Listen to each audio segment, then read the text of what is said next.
ભાજપના ward number 8ના મહામંત્રી આદિત્ય ઉપાધ્યાયની બળાત્કારના ગુનામાં ધરપકડ થઈ હતી। રિમાન્ડ પૂરા થતા આદિત્ય ઉપાધ્યાયને કોર્ટ લવાયો હતો, જ્યાં સુરત શહેર યુથ કોંગ્રેસ દ્વારા આદિત્ય ઉપાધ્યાયનો વિરોધ કરવામાં આવ્યો હતો અને યુથ કોંગ્રેસે પોલીસની જીભ રોકીને બળાત્કારી જલસા પાર્ટી હાય હાયના નારા લગાવ્યા હતા।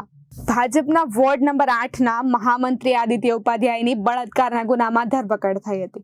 રિમાન્ડ પૂરા થતા આદિત્ય ઉપાધ્યાયને કોર્ટમાં લવાયો। સુરત શહેર યુથ કોંગ્રેસ દ્વારા આદિત્ય ઉપાધ્યાયનો વિરોધ કરવામાં આવ્યો।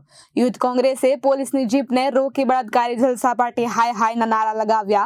યુથ કોંગ્રેસ દ્વારા જણાવવામાં આવ્યું કે આ ભારતીય જનતા પાર્ટી નહીં પરંતુ બળાત્કારી જલસા પાર્ટી છે। વિરોધ કરનાર યુથ કોંગ્રેસના કાર્યકર્તાઓની પોલીસે અટકાયત કરી છે।